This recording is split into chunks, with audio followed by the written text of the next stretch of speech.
Today's show is a slightly different format. It is an innovation breakfast format where I will meet with previous guests to explore specific topics. So today we're going to explore entrepreneurial cultures. So please welcome to the show Dennis Luja, Joshua Nuttall, and Werner Puchert. Welcome, everyone. It's great to have you. How are you doing? Hey. Very good. Goeiedag. Good to be here. Fellow South Africans and Dutch folks. Hello. It's good to be here, Jens. And Germans. And please. Germans. And Germans. Molweni Salbona. Yeah, you're bringing it. Joshua, you're bringing it. I like that. So we're now connected over 2 continents. That's awesome. And for a breakfast even. Yeah. So that you guys are 1 hour later, officially. Or, Joshua, is it 1 hour later? No. Joshua's in the same space, right? Same time. We're just 1 hour behind CET.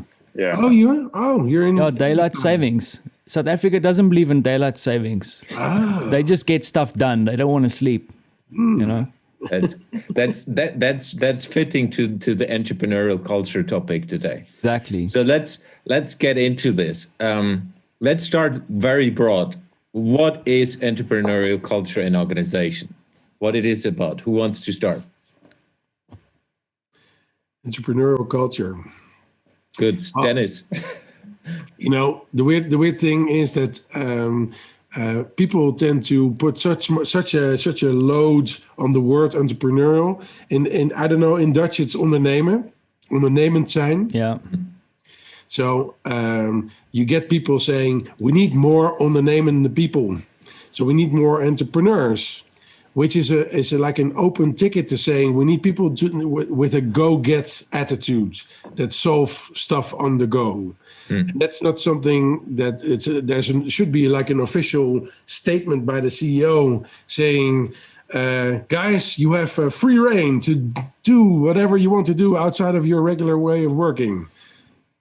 I don't know if that works in a company, but they do want it. They say, we want to have more go-get mentality and not people following orders. But if you get people to do that, then suddenly they say, no, but that far is too far. So entrepreneurial in a company is maybe only fit for certain people, maybe only in innovation. I don't know. So I can shoot. What's your thought? My thoughts are maybe a little bit different, and I have to anchor it in where I actually learned about entrepreneurial spirit. So, I mean, in my career, I've been all over the place in different things, and there's always this kind of challenge of how you try and define yourself as an offering to the market, and you know, am I a designer? Am I a creative? Am I an experienced designer?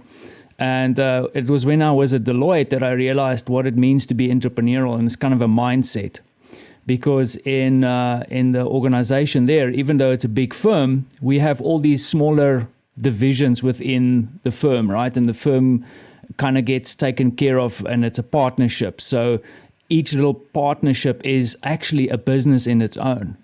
And the thing is, where I started learning about entrepreneurship is 2 things. First of all, letting go of what my title is relating to my skill set, and then starting to focus on making that little unit successful as a business, to understand what it means as a business. Because I think entrepreneurs are fundamentally people who understand how a business runs, how that business can be turned into a system so it becomes sustainable, and then also profitable and has a long-term view on things. Because I think sometimes, and like Dennis said, I think that is also sometimes the spirit when you say entrepreneurial in the business, is that it's like senior people letting go of their responsibility to run the business and giving it to younger people coming in and say, listen, just go make, and I don't want to swear, shit happen. Just go there and make it happen. You're on your own, make your magic. And that, I don't think that is entrepreneurial spirit. I mean, it's focusing on, becoming someone who focuses on how to run a business, doing it successfully. And I'm going to stop rambling now and give Joshua a chance to say something too. That's good. Joshua. Yeah, Vanna, just building off sort of some of the things you said, I think, and to Jens address the question, what is an entrepreneurial culture? And I think, you start with continuity and experimentation. And how do you create a mindset, one, but also a framework that you allow that to be created inside?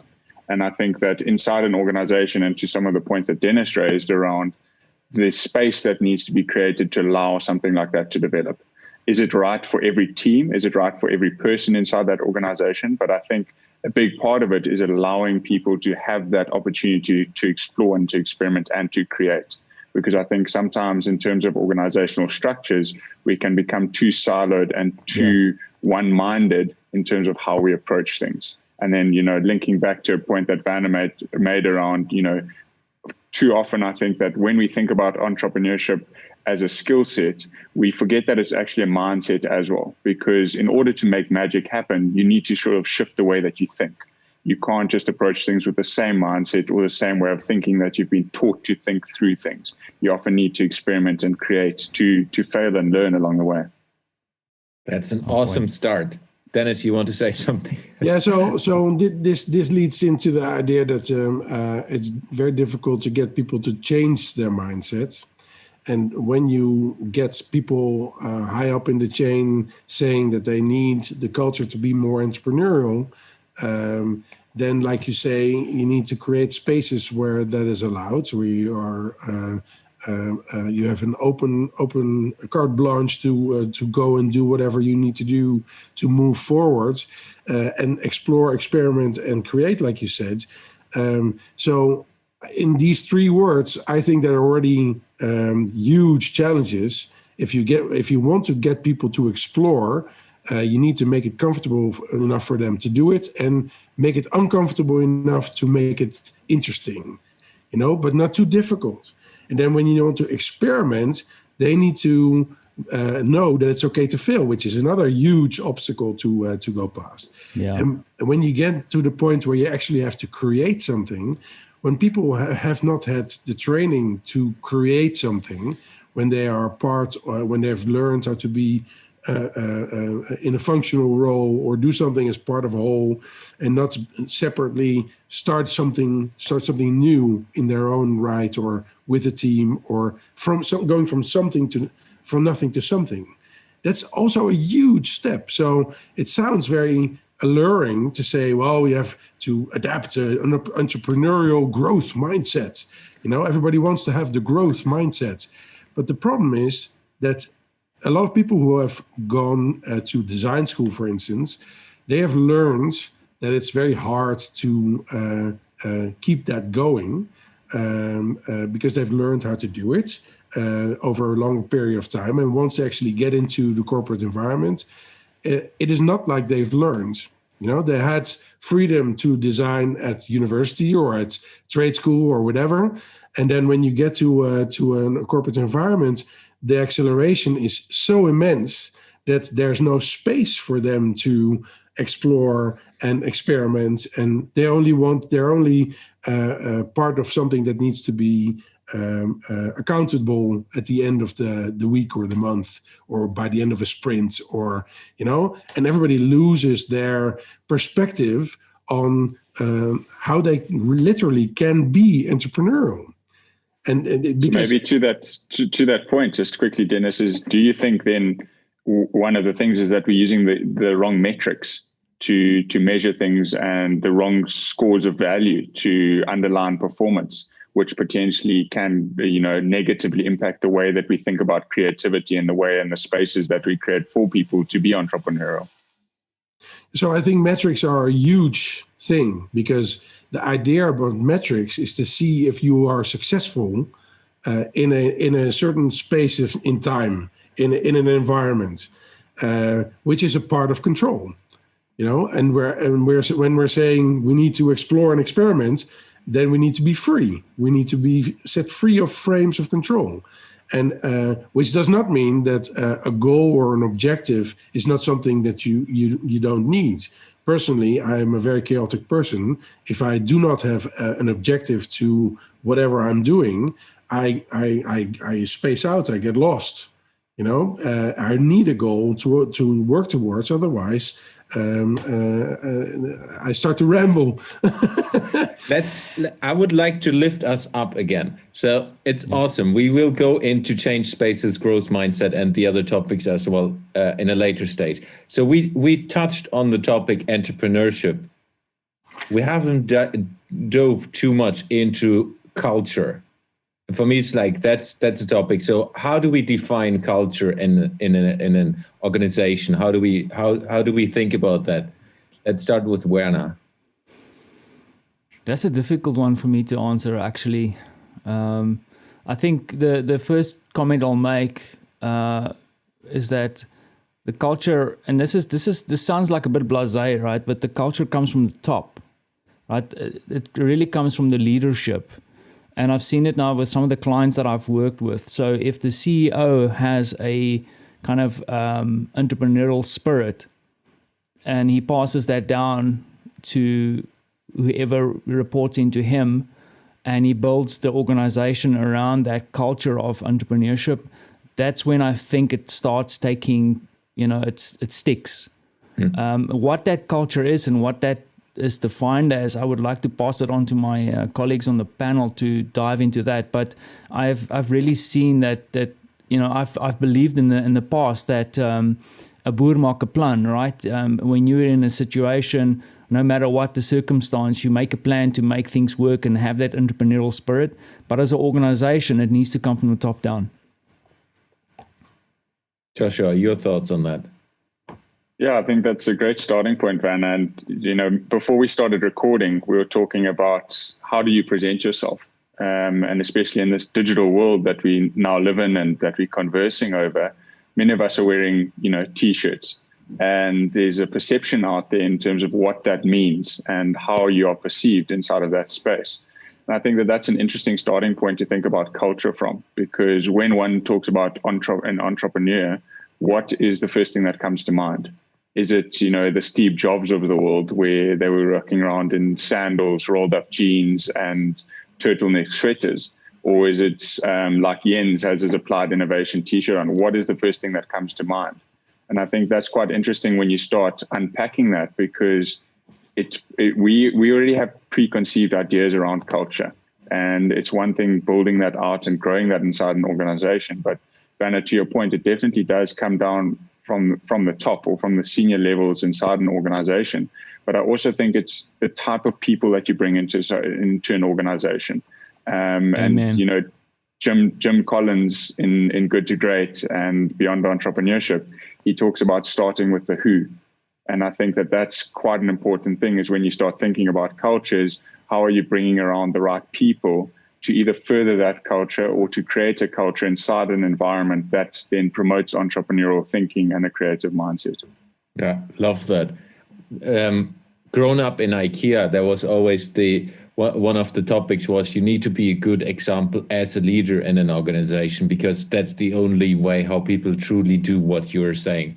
So not just force people to do, it's also help them understand and help them see what you're doing. So when you're that's how you got trained when you're a store manager or a leader inside an IKEA store. It's like you pick up the trash, because everyone will see that you as a manager, as a leader, pick up the trash, and others will follow you. And that was done by the founder of the business when he was visiting stores. So you can imagine how people see that working in that company. And that's, I think, one of the big topics for me as well, where that's a culture which is true a culture, which is not a forced culture. It's like you see that and people see that good example, and people will follow or want to follow that good example. So Dennis. That's a good point. So there's a difference between, like you say, true culture, which I maybe define it like if you have a company like that has been run by a family for 50 years, and there's craftsmen that are really good at creating, let's say, bikes. Really good at what they're doing. They've grown into it. They've never done anything else. They're 40-year veterans, part of the development of great bikes over the years. When you're working inside of a company and you you taste what people are doing in their craft, I would say that is, to me, is true culture. When you walk inside of a space and you can smell and you can feel that people are doing things in a certain way, then you can feel true culture. But this happens on different levels. So somebody who is being a very good craftsman or woman improves constantly, but their focus lies on improving their craft constantly, and they are constantly doing the same thing, but repeating it, and getting better at and better at.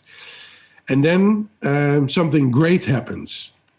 You have people who want to have more bikes, and the family company starts to instantly, at some point, out of some kind of a fluke, starts to grow. And from the 50 people, now suddenly you have about 75. And then because there is something great that you're doing, now you have 150. And now you have tripled the amount of people in your company. And now something interesting happens, because here you get people who are part of the old crew and the old mindset of doing things right, or doing and then you have new people who might challenge and say, well, you are doing things in the right way, but maybe we can, are you doing the right things? And because they haven't challenged their thinking in all that time, and then you get new people and a new culture coming in, and then you get a clash between old craftsmen and young bucks trying to create their space create their place in the space. And then there's even a difference in the fact that when you have all these craftspeople becoming better at what they're doing, then you have new people who are even younger, who have been trained to think in new concepts. And let's call them innovators. Let's call them designers and creatives, who are now saying, well, let's make a bike with 3 wheels. And the people who have been doing their thing for a long time, they're saying, what? What are you saying? Then that idea of, and then we get to the entrepreneurial spirit a little bit, because the people who are in that fixed, maybe true culture, they fix things. When something is broke, everybody is part of fixing it, but they tend to fix it and not renew it and make it better. They tend to fix it around in a space where they just plaster it until it doesn't break. And the idea is that when you are ready and when you're growing into a bigger culture, it's interesting to say, well, let's do it in a different way. And what would that look like? And that people who are entering into that domain usually are entrepreneurial people, because we need them to explore, we need them to experiment, and we need them to create new structures that are imposed and shared with people who may not want to change. So in that sense, the true culture is different from the culture that maybe somebody who wants to make a lot of money or wants to have a legacy they want to leave behind. They say, well, our culture is this and this and these 3 terms. We had a whole team figure out the 3 values of the company, which has nothing to do with the people who are actually working in it. And then you say, we want to be like this. Well, you need to get everybody together to become something like that. So there's a difference in being and becoming. And the becoming part, I think you need entrepreneurs to explore, experiment, and create. I like those 3 words, Joshua.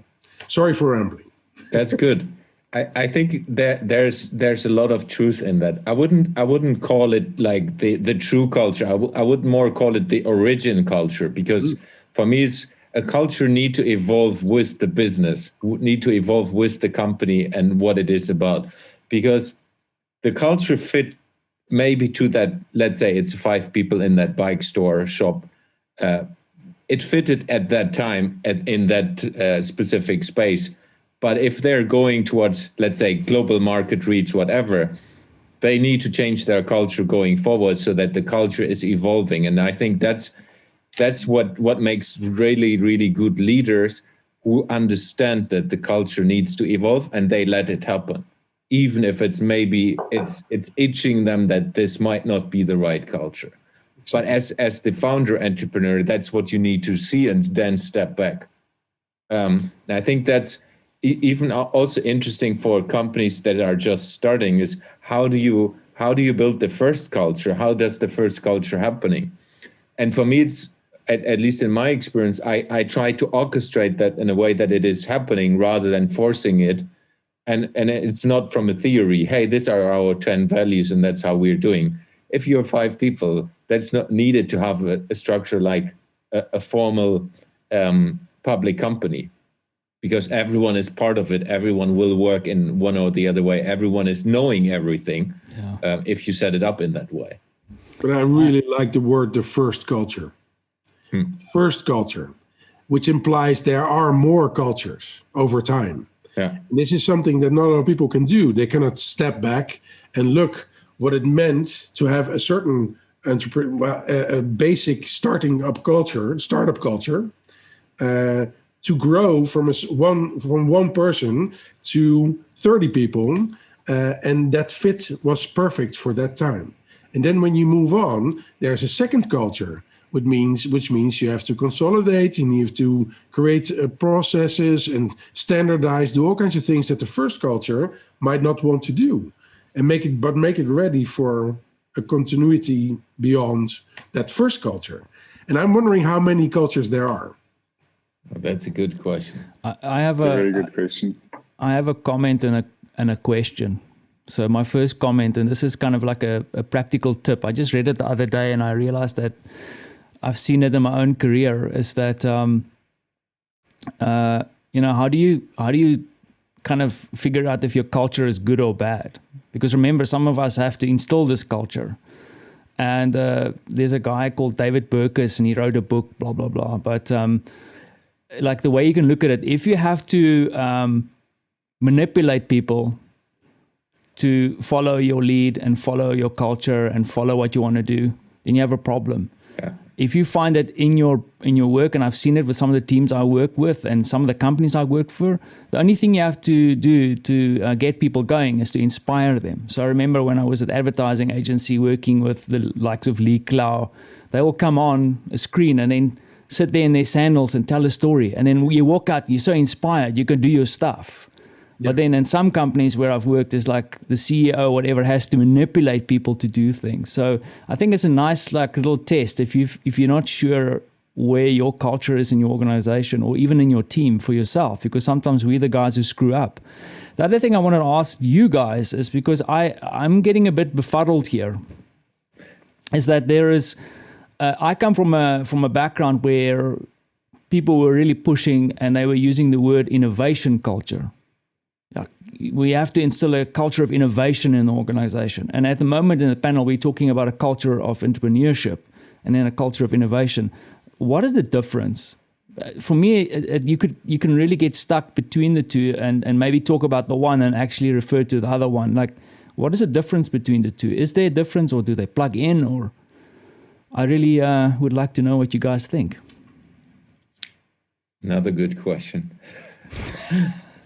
Joshua? Shall I start, or Jens? I think we're going to give this one to you, because you're the innovation guy. I'm getting life, the Jens. hard questions. Yeah. I'll follow in from your kickoff. No, I love that question, because it's a difficult question indeed. For me, let's dive into how I define entrepreneurship culture first. So entrepreneurship culture for me is the true understanding of everyone working inside of the business, of what the business is and how they can contribute to the business with their way of thinking, with their way of acting. And allowing this to happen is, I agree with the top-down approach, but I think it's more from a leadership approach, which is like empowering your organization to be entrepreneurial as a leader rather than forcing the organization to do it. Yeah. So that's for me very, very important, because that's long-term successful. Innovation for me is, there can be different ways of innovation cultures. For me, it is a step up from the entrepreneurial culture in a way. So yes, you contribute to your business, but the innovation culture for me is as well in looking into challenging your business rather than just focusing on supporting your business in the best way. It's like, how do you take your business out of business from an innovation perspective? How do you take it to the next level? Which I know is as well a little bit entrepreneurship, but it's for me, it's a different mindset from understanding how you can challenge and question what you're doing on a daily basis and question your culture, everything what's going on from an innovation perspective, to say, not to destroy the business, but with the understanding that if we work in this way, if we keep our business in this way for the next 20 years, we will not be successful. So what do you need to change to be able to grow, to be able to have more impact in this world? That's for me the difference. Joshua. Yeah, so I think Jens, you raised a number of great points there, and Van, it's a superb question, and definitely gives me a lot of food for thought. And I think to start off, maybe I'd start answering your question with another question: is entrepreneurship and an entrepreneurial mindset right for every business? Because just as the way that people are different people need and use different mindsets to thrive and grow and develop as they go on through their journey. So I think, to answer the question, and I think there's many things that I would take from Jens and agree with what Jens mentioned, but slightly differently, in the sense that I think entrepreneurial mindset and the culture is sort of the overarching side of things. And it's something that we raised right at the beginning of the conversation about the willingness to understand and create a continuous structure and an ever-evolving business. And that is informed by an innovation culture. And I think that the difference between them is where you're really you're talking about business continuity and forward thinking, and also evaluating what you're doing wrong and what you're doing right. But inside an innovation culture, you're pushing yourself to think differently. You're pushing yourself to experiment, and not to say that doesn't exist separately in an entrepreneurial culture. But I think that inside teams and specific entities, inside organizations, an innovation culture can exist in isolation and separate from the overall entrepreneurial culture inside of that same organization. So it's sort of informed by the other, but definitely the entrepreneurial culture sort of is the overarching framework and mindset that I see it working within. Because sorry, Dennis, I don't want to talk over you, because the reason I asked the question is and I think we can look at things different ways, is that when I think about entrepreneurship, and Dennis, you'll identify with this comment I'm going to make, is that it's about working on the business, not in the business, right? But the problem or the challenge is that you also need people to work in the business. So while when I was in Deloitte and I was working with the partner, we were driving the business. So we were looking at the numbers, we were connecting with clients, we were nurturing and growing the business. We were working on the business. But then while we were doing that, we still required a whole team of people to work in the business, to deliver the work, to create the value for the customers we have. But then when I looked at my team that was working in the business, I expected from them to challenge the systems that we're working in. I wanted them to be innovative, to turn around things in a different way, to become more efficient. So, I think, like you said, Joshua, they can work together. But then I'm not making entrepreneurship or the business side more important than innovation, because, like we've now seen in the pandemic, a lot of organizations had to innovate and change the meaning of their organizations really fast. And then the innovation part actually sits as like a driven thing that kind of have to pivot your business to something new. So it doesn't have to be this hard and fast rule, right? Yeah. So on that, maybe, Van, and that's an interesting point that you raised. Could innovation culture and an innovation mindset be a tool that sits inside your entrepreneurial tool shed?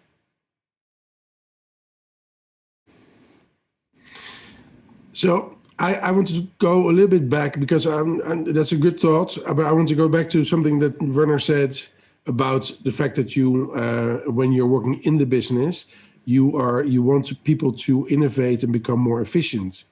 I think there's a huge difference between improving yourself and innovating yourself.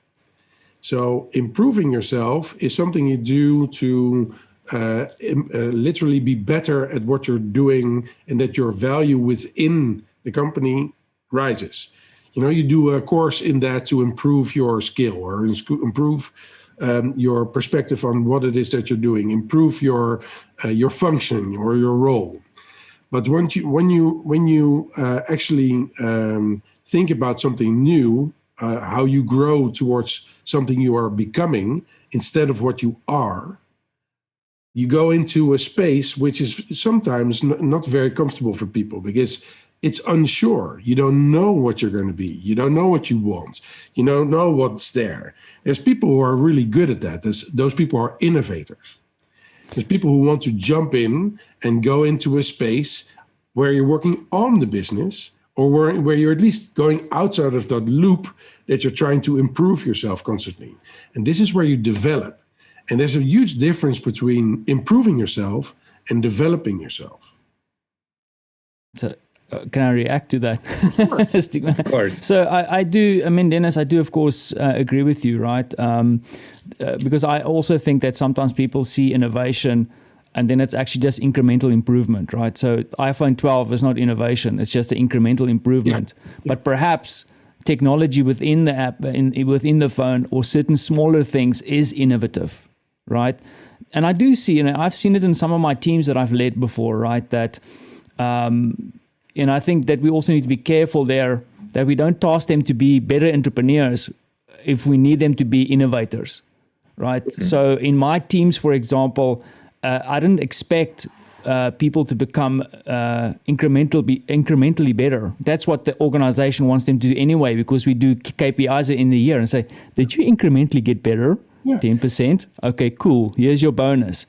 But then I had the privilege to work with people who looked at their tasks within the organization and said, okay, cool. We can do this much better. In fact, we don't have to do this. We can do it this way. So they changed the whole, like that. Yeah. It's still delivered because I think sometimes we need to be careful. And I'm not saying we shouldn't do it, but I think sometimes we scare people with the word innovation. And I know this conversation of innovation where, okay, cool, we're going to innovate. So we're going to redefine the whole business. We're going to fire all the old people. And now we're going that way, right? That doesn't have to happen. You can also innovate within your team, innovate within, and I think as an entrepreneur, I want to make space for people that I work with to be able to innovate. Of course, I'm not saying it discounts the bigger things that you need to do to shift the organization in a different direction. But then, you have to kind of have the business people and innovation people work together. But yeah, rabbit hole. Sorry, Dennis, you go first. Very short. So I like when you're rambling in that sense, and when I'm rambling, because you tend to say things, nuggets that are really, really interesting. And two words that make Joshua's triple helix idea of exploring, experimenting, and creating put some spotlight on a space between exploring and experimenting is making space. And this is what you said, which that triggers my thinking. It's like when you are outside of looking at how you're innovating something, you tend to spot spaces where you need to make space for people to be entrepreneurial, and then start to innovate or incrementally get better. And maybe even when you are ready to implement your bigger innovation, make a step towards revising their wheel that they're working in, because you are working on the wheel. And in that sense, it's interesting to say that making space, and this is true to anything that's changing, making space is one of the biggest things that needs to happen for people to entertain the thought of changing or entertain. And so in that sense, I'm bringing innovation into the realm of change, because you're changing something that is maybe not broken, but because you have forward vision, you say, well, we need to keep moving because otherwise we're going to stand still and we're going to die. And this is a concept that is foreign to people who are doing good work and they don't understand why they need to change. And we need to give them a way to understand that evolving their way of working is a good thing, but they tend to react in a different way. And this is where your tool comes in, Joshua, where you need to figure out where an entrepreneurial tool set helps you to make space. Agreed. That's a valid point. I would like to challenge you guys a little bit on, I don't believe on the topic of you work on the business and in the business. For me, that's creating a hierarchy, and that makes the change even harder. For me, it's like, I would see it in a way like you work with the business the whole time. It doesn't matter if you're thinking you work on the business, but and I think that's specifically from an entrepreneurial culture to get us a little bit out of the innovation space again.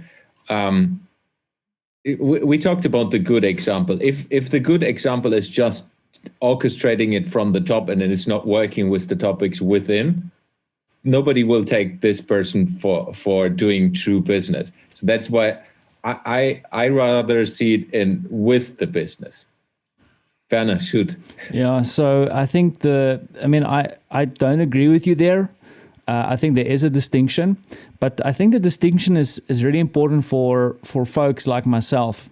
And I'll take you, Jens, you and me as an example. So this is not going out nationally, right? I'm not telling all my business secrets. No. so I'll share Globally. candidly. Globally. Woo, okay. Anyhow, so nobody listening to it. I'll tell you where, I've now had my own business now for 2 years, right? So, well, a year and a half or so. And a couple of months ago, we had a sit down and we had a really discreet conversation about what we are doing. And your example for me became a real insight into what I've been doing wrong and seeing how I can actually change my business, how I have to change my mindset. Because I think for a lot of people like myself, we think we are working on a business to make, to create an entrepreneurship or whatever, but actually what we're doing is we're doing freelance work. We are selling our time to other people. We're doing all the work ourselves. I've just made my own coffee. Then later on, I'm going to do all my accounting, all these other things. When you're working on the business, you start realizing what are your strengths, and then you are able to give over some of the other things that are more systematized things within your business to people who can repetitively do that. So for example, we spoke about video editing and all these other kind of things, is that, I still do a lot of my own video editing, but I could actually just farm that out to someone who's probably much better than me, make them part of my business, and then focus on growing my business more and actually focus on the impact that I want to create with the videos that I'm creating, right? So I think that is maybe the on and in kind of thing is more for people like myself to say, Werner, are you really keeping yourself busy with working inside the business and focusing on all the things and the logos, instead of actually going out and making sure that you're connecting with your customers, actually driving the business forward and growing the business rather than trying to work yourself to death every night. So that's kind of where I make the distinction between what that is, So I understand where Jens is coming from with the with, because it does sound a bit elitist to say, well, you guys are in the hamster wheel and we are on the outside creating the wheel, in that sense. But I totally understand. But I think I totally agree that when you want to grow from going from one person and seeing that repetitive functionality that you don't want to do anymore fits within your business model, then that's a way for you to grow. But what if this happens for a company of about 100 people? Then you need separate people who are looking at managing what's happening inside, and people who get space to work on the outside. And then I would say the with idea that Jens brings in, I really like that thought, but it's mainly to do with the fact that you take people along on all levels. And you need to connect what's happening in and on, because when they are separate, you only make it difficult for yourself to come in with a story that you created a better system, and then you need to kind of force it on people instead of making it part of their own way of thinking. So I think it's maybe also, if you look at this in time, this is where culture changes. You are now a culture of one. You're very nice in what you're doing. I am in that same culture. I love what I do, and then when I make the decision to alter my business model to allow for other people to help me to grow my business, then culture starts, so this is where it starts to create something different. Joshua, I think you want to go first, so I'll keep my mouth shut before adding to that.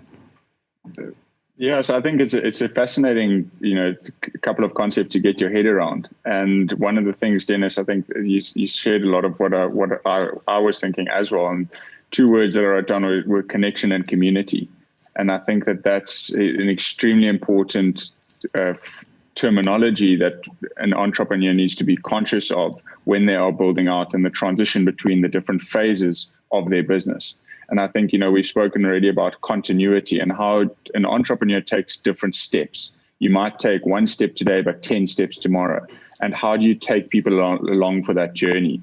And something that, just circling back to, we were talking about the number of people and how do you keep and foster an entrepreneurial mindset, whether it be top down, whether it be working on, with, or for the business.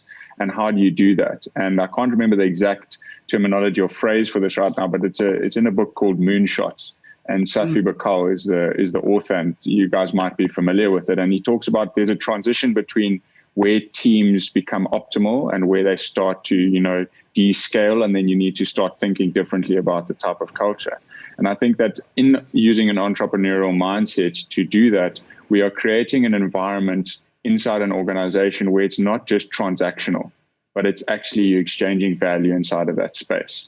And I think that that's very important for people to actually recognize that you are dealing, and Jens, you talk a lot about this in the concepts that you're producing and the way that you lead around valuing people and how are you keeping people included inside of that process. And I think that that's, just some comments and some thoughts around working on, with, and for the business. And that's, where my mind was thinking around those things. Yeah, and just as a side note to what Dennis also said, I think also why I kind of hang on to this idea of on. I also want to just clarify the on idea is not necessarily to say, okay, cool, wearing a suit, going to the golf course, and then closing deals. The on is also about setting up the culture that your team works in. Because the one thing that I see with a lot of the leaders that I work with, they're so busy in their inbox that they don't have time to focus on the people that work for them, because there's micromanagement, there's no trust to people. And I think that if you free yourself up, hand over the trust and have the systems in place and position people properly as a leader, you will instill that culture. Because the thing is, letting people to go do their own stuff or micromanaging is not what we're talking about here. And if you free yourself up as a leader to actually start taking care of the people and then also focusing on the growth of the business, the other stuff will start. So what I'm trying to say is I'm not saying that the on means you're disconnecting from the in people. The important thing that we had to do, for example, at Deloitte, is to make sure that the culture is there. There's space, there's tools, there's growth, there's opportunity. Because the other thing I also wanted to just say at the end is that I also think we need to be careful. There's like kind of two things. So first of all, sometimes when I hear Dennis, I feel like, there is people who resist against entrepreneurship, for example, like they don't want to do it or they feel unsure. But I think there's also a lot of people who have not been given a chance to do that. Mm-hmm. So that's important to give them a chance. But then giving them the chance is not throwing a piece of meat over the wall. It's actually setting it up, taking care, nurturing those people to become the entrepreneurs you want them to be. And then the other thing I would say, though, and this might be controversial, not everybody in an organization wants to be a damn entrepreneur. Because one of the big challenges we faced in Deloitte is that because of and I think this is true for a lot of the professional services, is that there's a structure, right? So you work your way up. So you start as a consultant, and then one day you're going to be a famous partner, right? And you're going to have a lot of money. I never got there. But the thing is, what we started seeing in the technology side, we'll bring in a developer, right? We gave him some shoes and a tie, and now he's starting coding, and he loves it. But he also wants to have a career path. He also wants to grow, but he doesn't want to be a manager or a director or whatever. He wants to be the best damn developer can be, right? So you have to kind of set up those things and take care of the people that might not want to go in that direction, but then plug them into your organization in a meaningful way, and also give them the space to do their thing, because I tell you, we need them. Yeah. Now can I go first? Yeah. This time. Yeah. Now I agree with that point that every person needs to be able to grow in the direction where they want to be. Though I would counter argue that if you work in a business and if you want to work in a successful business, you need to understand how you contribute to that business with what you are doing. So you can be super happy in whatever you want to do in that business, like coding or and not leading other people. You can be a specialist for a specific topic. But I think what is often misunderstood from an entrepreneurial culture, that doesn't matter where you work in the whole ecosystem of that business, you need to understand how you contribute to make it better every day, how you contribute and being Amen. part of the business. Okay, so this is the perfect jumping point to say you have this developer that is becoming the perfect developer, but these are also people that are getting older and they're getting more mature, and their vision and their perspective changes. And not everybody goes into the direction of becoming the perfect coder until they take their pension. And there's going to be people who are say, well, I see these guys, I see them making the same mistakes, and they really like me. And maybe I'm good at trying to get a team together and help them. And then they find a new focus, which is that they create even more value and they get even more satisfaction from the fact that they empower others to become better developers. And this then becomes something that is a part of a natural flow of things.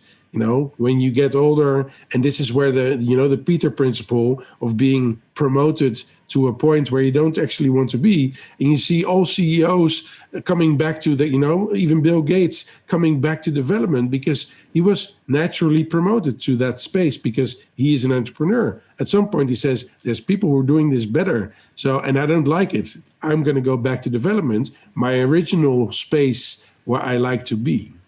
And this is an interesting loop that you go up. And then it also means that when you are in a professional development, in your career, when you go up the loop, when you go up your own growth curve, there's going to be a space that you connect to the best. And I would say the most important thing is to take that space very, very seriously and see how long you're going to stay there. Because it's stupid if you stop your own growth because you feel comfortable. But it's difficult to hear from somebody like a coach or whatever that you should move on, because it's better to move on right now than to hit some kind of a wall later on. And this is the whole idea of focusing more on prevention of something that might happen later on, and looking for new things. And that loops back to the whole entrepreneurial idea, is that I think people who are entrepreneurial, they should, and that's maybe the mindset thing, they are constantly looking for something new.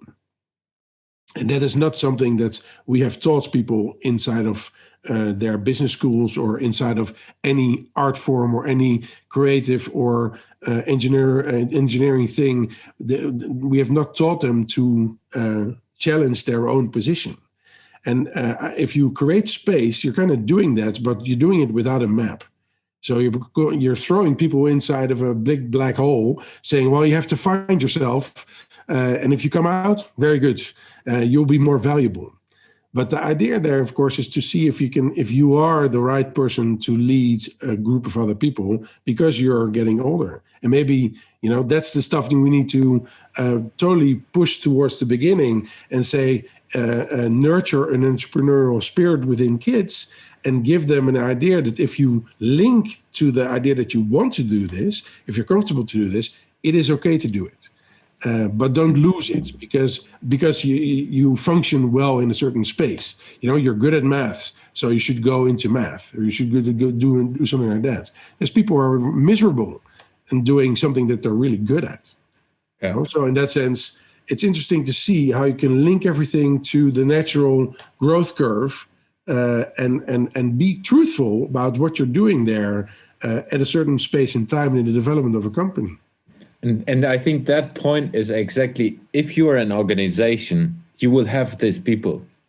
So, yeah. And that's where this culture topic comes in. You need to allow them to do that.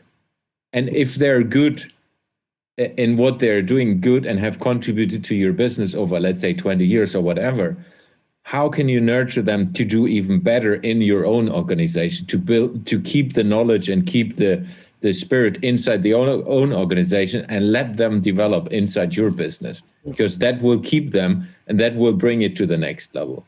But it feels a bit manipulative, doesn't it? No, I think it's more, you need to allow the system to be able to do it, not you as a person. So yeah.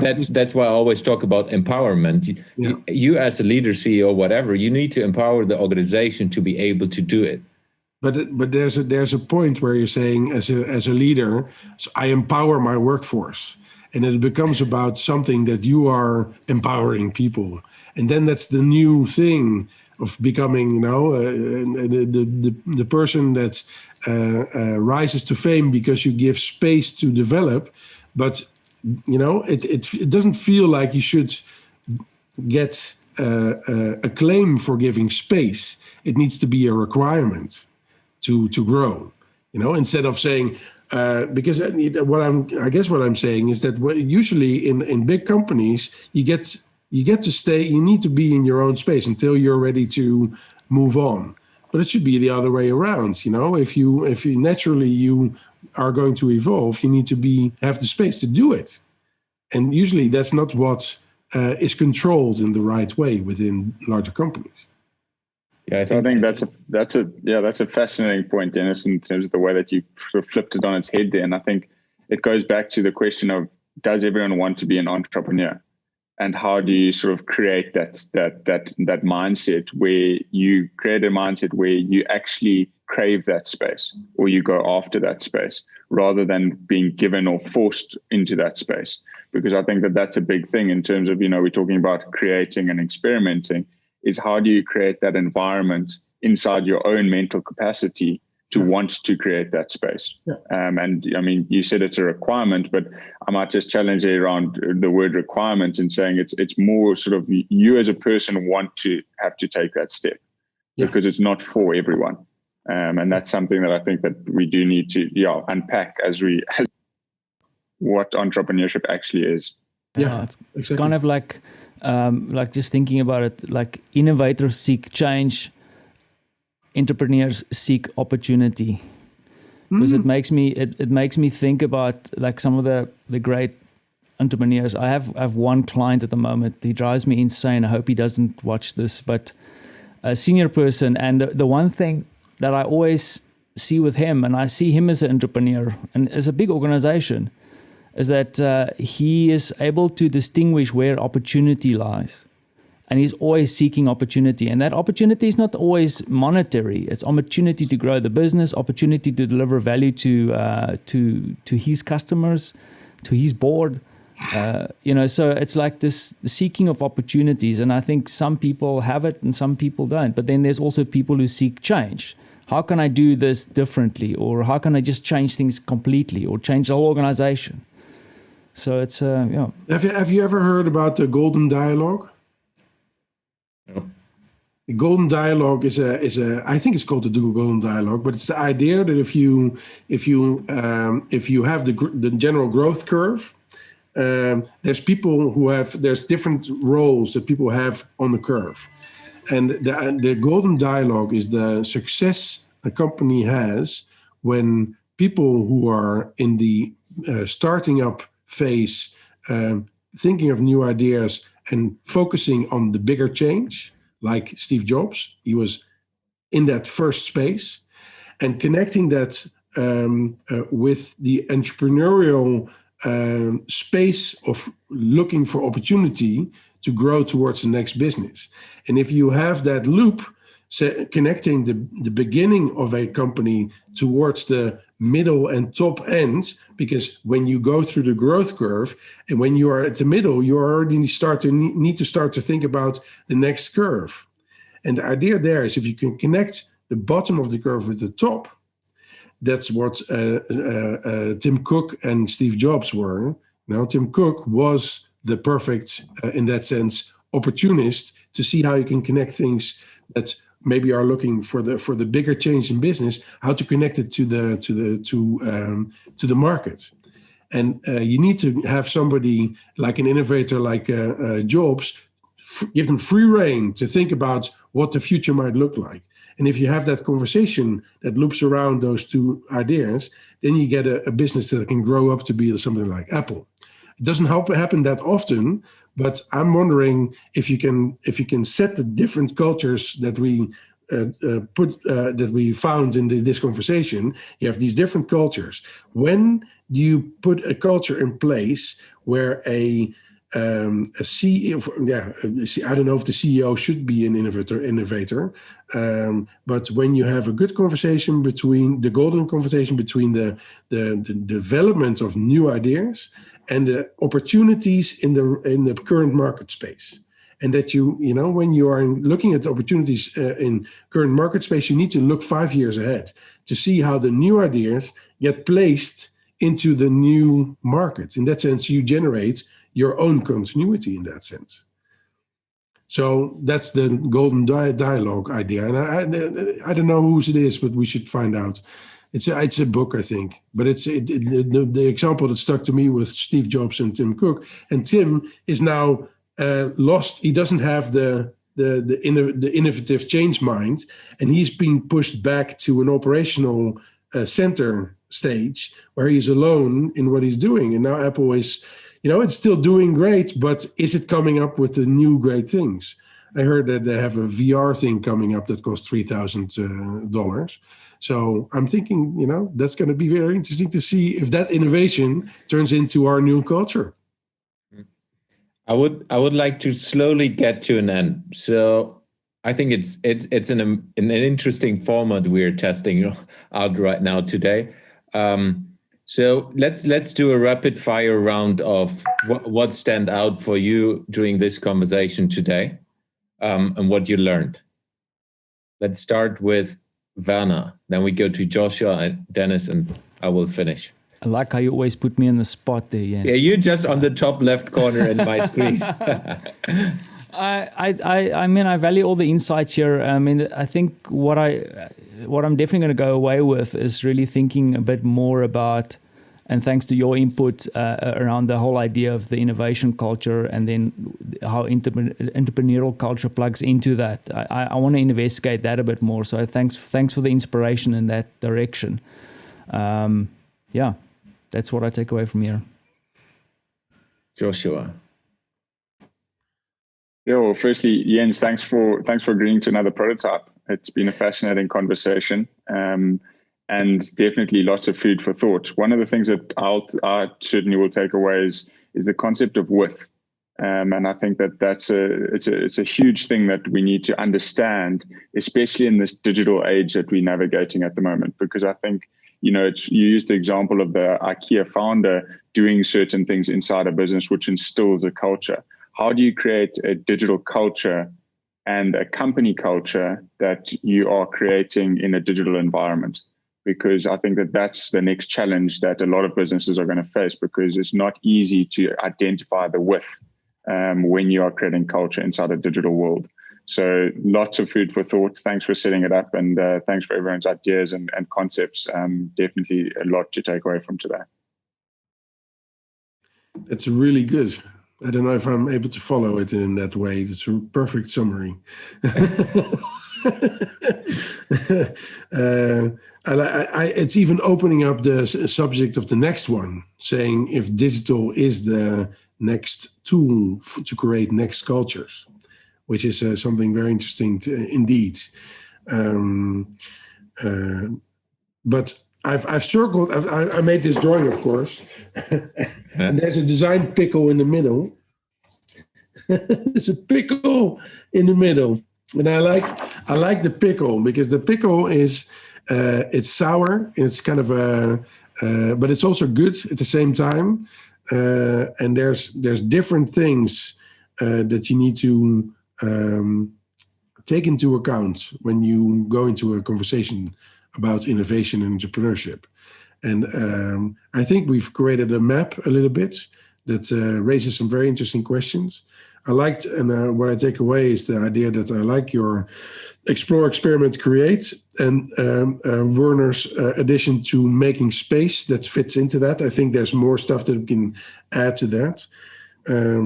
Finding the first culture and the next culture, which is very interesting to me. And I would say that Werner, keep on rambling, because I like the innovators seek change and entrepreneurs seek opportunity. That is something also to question and also to seek out what if that's really true. But I'd love to think in black and whites like that to challenge it afterwards.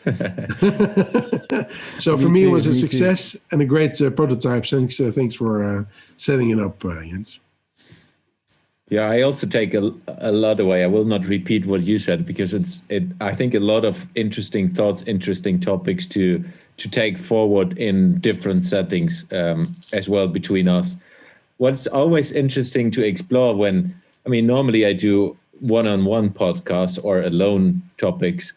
It's quite interesting when you put a group of people together exploring a topic without detailed preparation, that you come up with a lot of value, that you come up with a lot of opinions where you basically riff on each other, which creates then new ideas. So that's also something I want to dig more into going forward, is how can you allow space and how can you allow a room for people to riff on each other, to build new ideas, opening up a dialogue about a specific topic. And I think that's one of the first prototypes in that direction, which allowed us to do that. Yeah, it's awesome. Thank you very much for everyone listening, for you guys being on the show. I think it's super cool that you spent the time with me. I know everyone is busy, so it's great. And for everyone who is just listening, there's as well a video version of this. So, and any last words from you guys? I just want to say thank you, Jens, for allowing us to sit here and talk to you on your platform. I continue to be inspired by your daily updates, and I'm really excited about what you're doing within the innovation space, and always also bringing these people together. But then furthermore, bringing people into this space to grow this mindset. So really excited to see what this is gonna look like in a couple of months. And then it's great to be here with my fellow designers and innovators. And I would just leave you with this, that you will always get a great show if you have more than one South African in it. That's a good one. Any Dutch root language. Any departing words from you guys? Oh, sorry. Joshua, go. Yeah. So maybe just don't be afraid. Because I think, sometimes in the craziness that we've got going on around us, it's easy to get and feel like you need to protect yourself in cotton wool. But sometimes take the cotton wool off and go and shovel some snow, like Jens has been doing over the last weekend. Yes. Because, I think that's just something to keep in mind as we explore what the future has in store for us. Explore, again, great words. And whenever you explore, I think from my perspective, I love to make stuff that you find along the way visible, so that we can rehash it and turn it into something, instead of talking around the subject and we have nothing to stand on. So this can lead to the fact that when we have more of these innovation breakfasts topics that we talk about, I'm going to see if I can create some stuff for us to stand on, maybe, and see if we can follow the conversation back and forth in the time that we discuss these things. So good luck in that, Jens, in finding the next topic. I think we found something very interesting in using digital as a tool for innovation culture. But it's been a pleasure. So thank you very much. Great. Yeah. Thank you for being on the show. And for those who are listening or watching, please like and share if you think it's a value for anyone else in your network. Thank you very much, and see you next time.